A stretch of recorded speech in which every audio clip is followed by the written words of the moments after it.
जय श्री कृष्ण दर्शकों, सेवन सनातन news YouTube channel में आपका हार्दिक स्वागत है। ज्योतिष विशेष कार्यक्रम के अंतर्गत आजकल हम अध्ययन कर रहे हैं सूर्य का। अलग अलग लग्नों में अलग अलग भाव में सूर्य का क्या क्या फल होता है। यह कुंडली आपके सामने, इसमें 12 भाव हैं। 12 भाव के अलग अलग नाम हैं। तन भाव, धन भाव, सहज भाव, सुख भाव, सुत भाव, रिपु भाव, जया भाव, मृत्यु भाव, धर्म भाव, कर्म भाव, आय भाव और व्यय भाव। तो आज चलते हैं मिथुन लग्न की कुंडली की तरफ। दर्शकों, ये आपके सामने कुंडली प्रस्तुत है मिथुन लग्न। यहाँ पे 3 लिखा हुआ है। ये सेंटर प्रथम भाग जो होता है, जो यहाँ पे लिखा जाता है, वही लग्न माना जाता है। यहाँ पे 3 लिखा हुआ है, यानी ये कुंडली मिथुन लग्न की है। और 3 राशि का स्वामी, मिथुन का स्वामी होता है बुध। आप ये कह लीजिएगा कि ये जो कुंडली है बुध से प्रभावित कुंडली है। और यहाँ पे हमने देखना सूर्य का फल। तो सबसे पहले ये देखेंगे सूर्य कौन से घर का स्वामी है। सूर्य है यहाँ पे तीसरे घर का स्वामी। तीसरा घर क्या होता है, कौन सा घर होता है, क्या देखा जाता है? पराक्रमेश देखा जाता है। पराक्रमेश का तात्पर्य लड़ना झगड़ना ही नहीं होता है। पराक्रमेश का तात्पर्य दूसरा ये भी होता है कि वह मेहनत ही कितना होगा।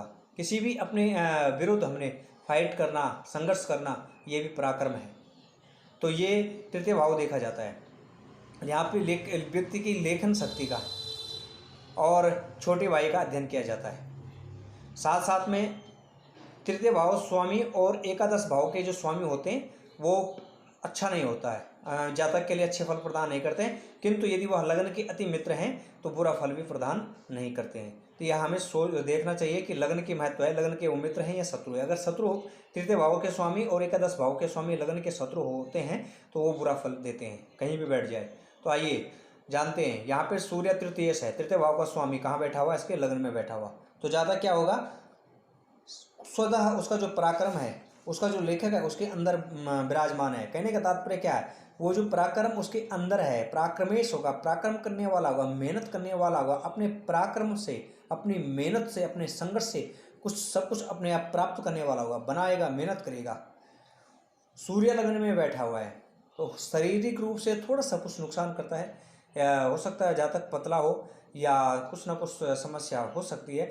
लेकिन जातक तेजस्वी होगा और बिल्कुल बुरी चीज़ को बर्दाश्त करने वाला नहीं होगा। ऐसे जातक यदि सच्चरित्र रहता है तो उसका सूर्य जो है उसे उत्तम फल प्रदान करते हैं। द्वितीय घर में यदि सूर्य है, तृतीय भाव का स्वामी द्वितीय घर में बैठ जाए, क्या होगा? लग्नेश का मित्र भी है। तो सूर्य द्वितीय भाव से देखा जाता है परिवार, वाणी, कुटुंब। कुटुंब में परिवार और वाणी, धन, आँख। और यहाँ पर बैठा हुआ है सूर्य, अपने से व्यय भाव में बैठ गया है और आँख का भी प्रतिनिधित्व करता है। इसलिए यह कह सकते हैं यहाँ मित्र घर का स्वामी है चंद्रमा, इसलिए इतना ज़्यादा बुरा फल यहाँ पर प्रदान नहीं करेगा।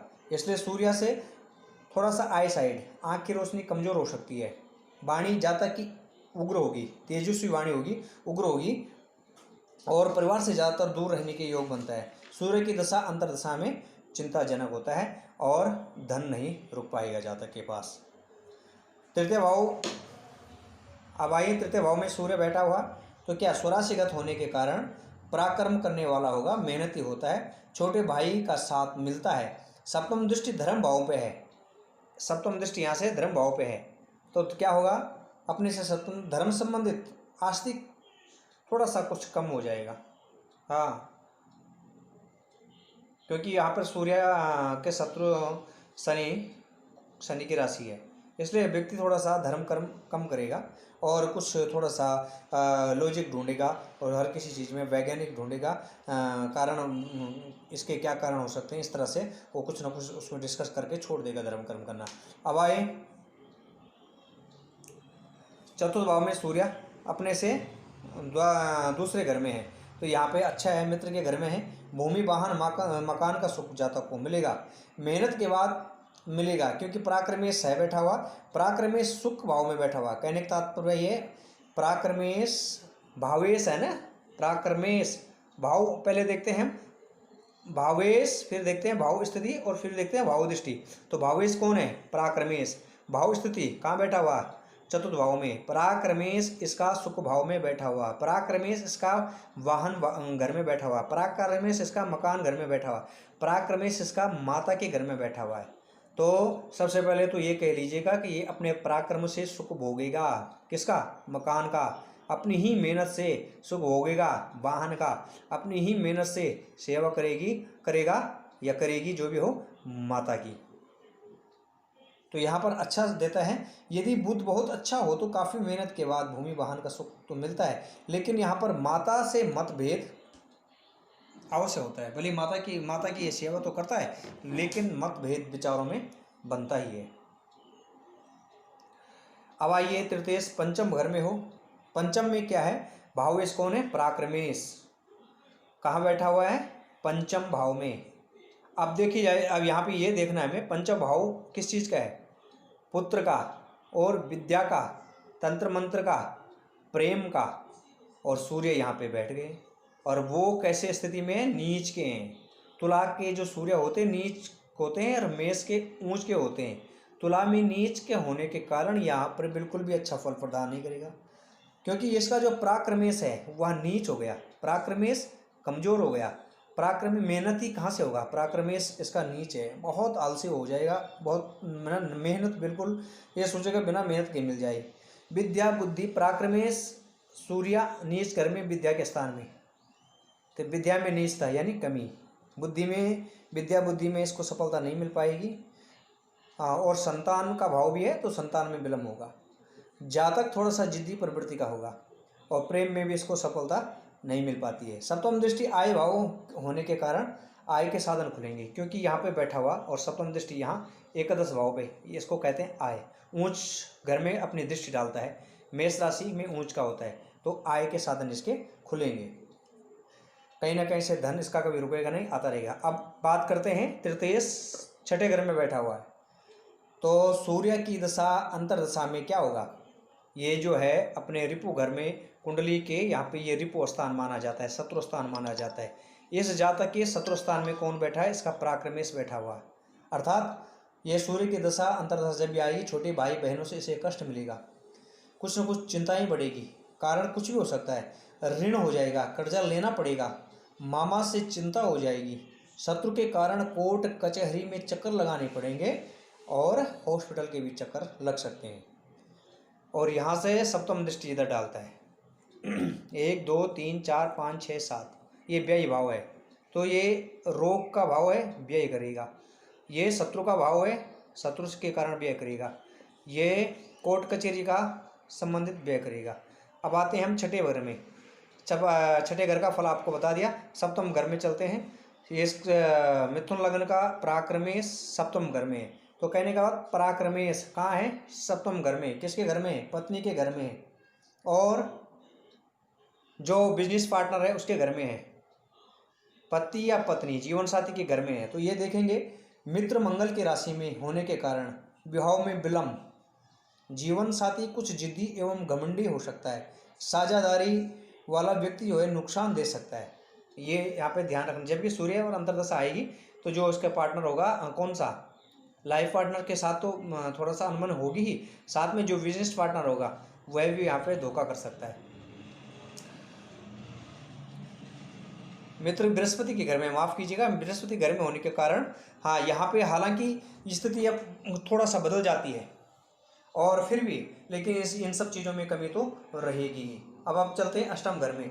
अष्टम घर में सूर्य होने के कारण छोटे भाई बहन से सुख न मिले, हृदय संबंधित परेशानी के योग बनते हैं, और सूर्य की अंतर्दशा जब भी आती है तो सरकार से दंड या टैक्स आदि हो सकता है, लग सकता है। और ये कारक होते हैं हड्डियों की, हड्डियों से समस्याएं या जोड़ों में दर्द इत्यादि ये जातक की बनेगी। नवम भाव में चलते हैं। पराक्रमेश कहाँ बैठा हुआ? धर्म स्थान में बैठा हुआ है। पराक्रमेश कहाँ बैठा हुआ? भाग्य स्थान में बैठा हुआ है। तो पराक्रमेश धर्म भाव में आस्तिक नहीं होगा, और कुछ ज़्यादा ही परिवार का साथ नहीं मिलता है। छोटे भाई बहन की सहायता ये लोग करते हैं, लेकिन छोटे भाई बहन की सहायता इनके लिए फायदेमंद नहीं होती है। दसम भाव में सूर्य भूमि वाहन माता का सुख तो मिलेगा, लेकिन इसमें कुछ जितना मिलना चाहिए था नहीं मिल पाता है, क्योंकि अभी मैंने आपको पहले बताया था हर किसी कुंडली का तृतीय भाव का स्वामी और एकादश भाव का स्वामी अच्छा फल प्रदान नहीं करते हैं, लेकिन वो लगन का मित्र है तो अच्छे फल भी प्रदान करेंगे। तात्पर्य यहाँ इन सब चीज़ों की इसको वृद्धि होनी चाहिए थी, लेकिन जितनी वृद्धि होनी चाहिए उतनी नहीं होगी। बहुत सारे आप देखेंगे कि 10वें स्थान में सूर्य बलवान होता है तो कह देते हैं कि मीन का सूर्य है और यह सब कुछ प्रदान करेगा। सब कुछ प्रदान तो करेगा, लेकिन तृतीय भाव का स्वामी होने के कारण उतना नहीं, इसको कुछ नहीं मिल पाएगा जितना इसको मिलना चाहिए था। और नौकरी के योग बनता है, क्योंकि ये गवर्नमेंट का कारक होता है सूर्य, और इसको अवश्य ही ये कह सकते हैं कि इसको गवर्नमेंट सर्विस मिलेगी। व्यापार कम चलता है, हाँ, और जो भी दसम भाव से संबंधित फल है उसमें न्यूनता आ जाती है। एकादश भाव में सूर्य है, यहाँ पे अपने ऊंच के सूर्य देव बैठ जाते हैं, और तृतीय घर के स्वामी एकादश भाव में बैठ जाने यहाँ पे उत्तम माना जाता है, क्योंकि तृतीय जो घर का स्वामी पराक्रमेश है वह आय भाव में बैठा हुआ है, तो यहाँ पे इनके फल अच्छे होते हैं, बड़े भाई बहन से मदद मिलती है।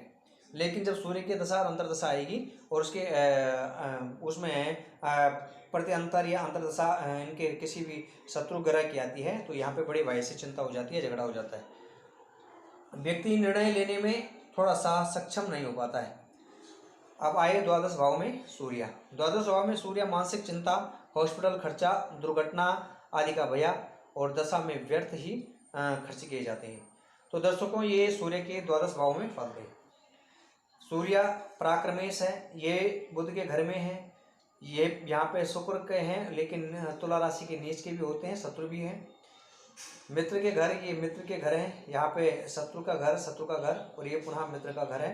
तो इस तरह से सूर्य के द्वादश भाव में अलग अलग फल माने गए हैं। कोई भी ग्रह होता है सबसे पहले यह देखा जाता है कुंडली में कि ये कौन से भाव का स्वामी है, फिर देखा जाता है ये कि ये कौन से भाव में बैठा हुआ है, फिर देखा जाता है ये कहाँ कहाँ दृष्टि डालता है, फिर देखा जाता है कि इस ग्रह पे कौन कौन से ग्रहों की दृष्टि है। ये तो आगे हम चर्चा करेंगे।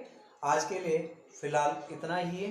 दर्शकों, यदि आपने इस चैनल को सब्सक्राइब नहीं किया तो कृपया सब्सक्राइब जरूर करिए, शेयर करिए और बेल आइकन को भी जरूर दबाएं।